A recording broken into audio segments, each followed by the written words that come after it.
Most presidential election seasons, the only time anybody really talks about the vice president is when someone wants to know who will be taking the publicity trips to emerging nations and which name needs to go on the placard at official functions.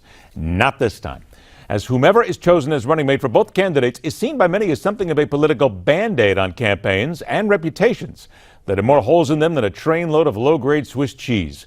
This is merely one of the topics we will discuss. And as always, we invite you to join us at 1-877-Newsmax, 1-877-639-7629. Remind you, make your comments brief, to the point, stay on topic. Dive into that chaotic world inside the Beltway, where laws are made, careers come to crashing ends. Welcome back to the man who knows where all the figurative bodies are buried, the Newsmax chief Washington correspondent, John Gizzi. John, by the way, I'm already very upset. You do not have your hat on. I don't know if I can continue. I'm going to muster forward. Let's begin with the big story of the day. 51 State Department officials advising Syria policy signed a dissent channel cable, basically telling the president, you got it wrong, you got to go into Syria, we need to get involved here. John, that seems to me to be almost unprecedented. You've got people on his side taking the president to task. What's the ripple effect inside the Beltway? The ripple effect will be a refocus on the Free Syrian Army and on the opposition, which has been neglected in the public eye for a long time.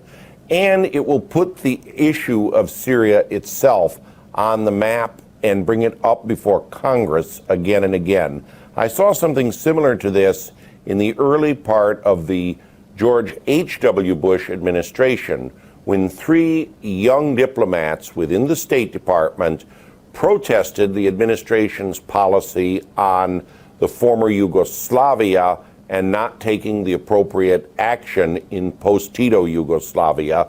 And it drew the whole world's attention before we knew what ethnic cleansing was to that part of the world. That's where I think they serve now. They're pointers with a spotlight. What does this say, though, when you have people publicly calling out their boss, and their boss just happens to be the President of the United States?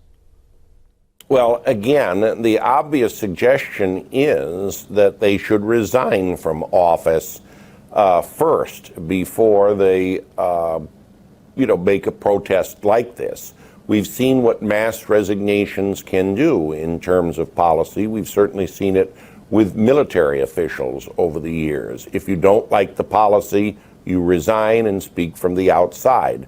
On the other hand, people on the career side of public policy are invulnerable from firing except under the most extreme circumstances, so they can keep firing from the inside. It's going to have us talking about Syria a lot more than some of the other events that have been happening lately. I can say that for a fact.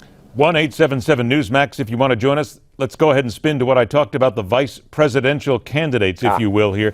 The most support on the Republican side for Donald Trump is Newt Gingrich. From what you hear in people talking inside the Washington, D.C. glitterati, if you will, do they believe that Newt is a likely choice, a good choice? What's the thinking?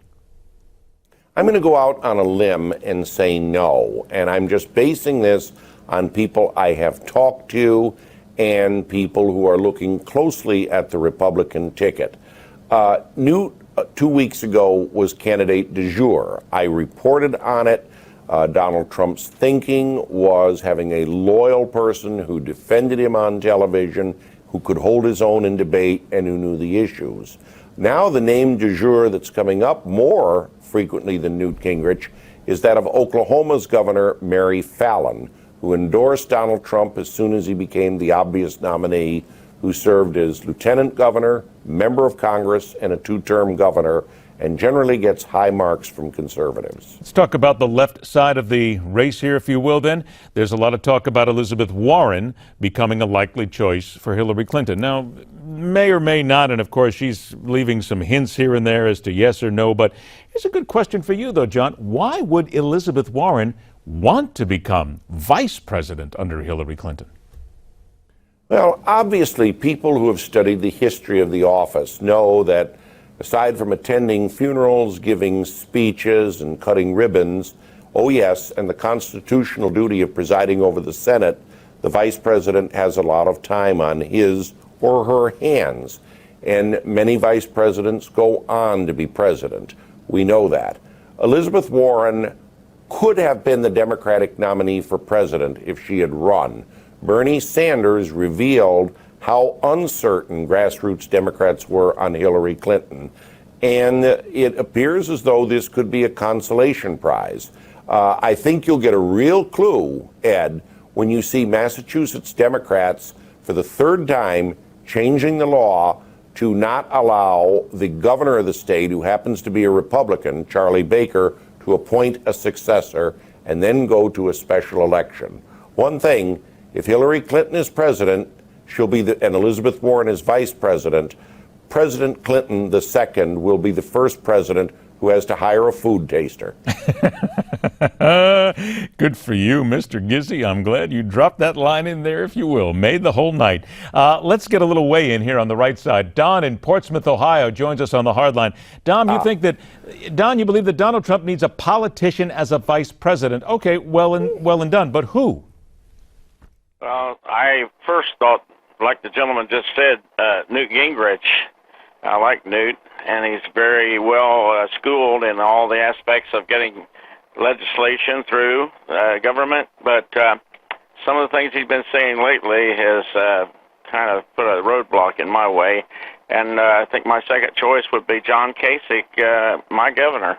All right. He is very sincere gentleman. And just think, this is not a Republican or Democrat race this year.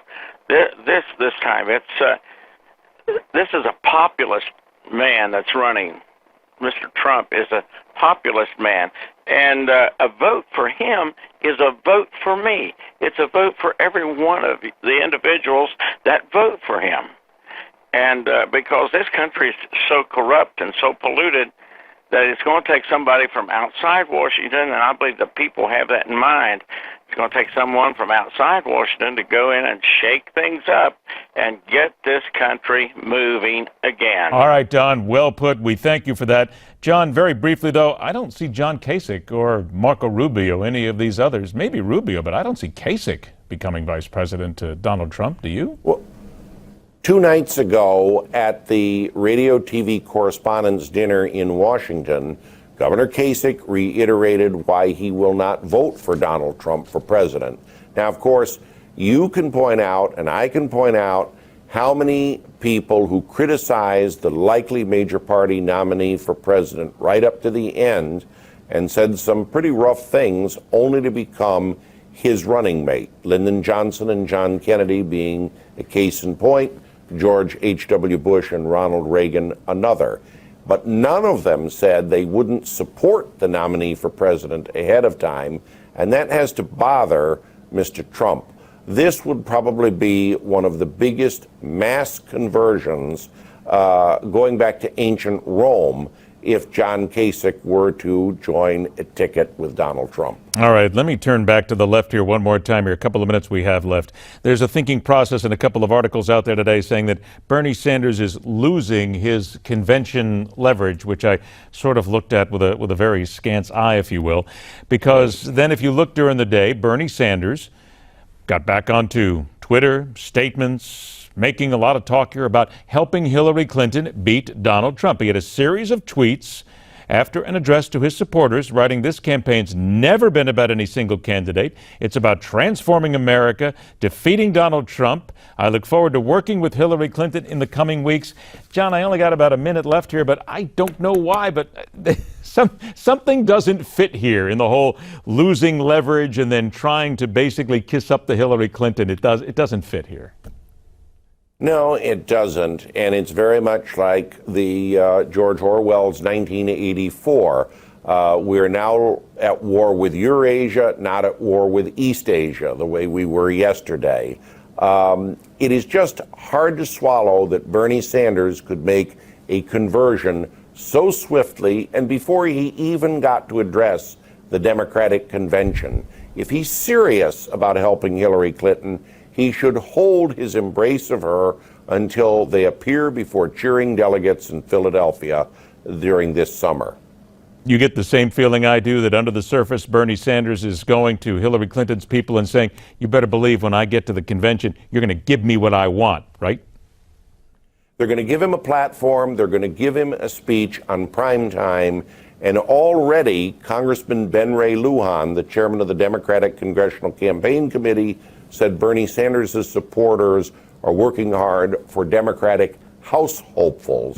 The integration with the Clinton campaign is a story that has yet to be told or yet to be closed. He has nothing to lose.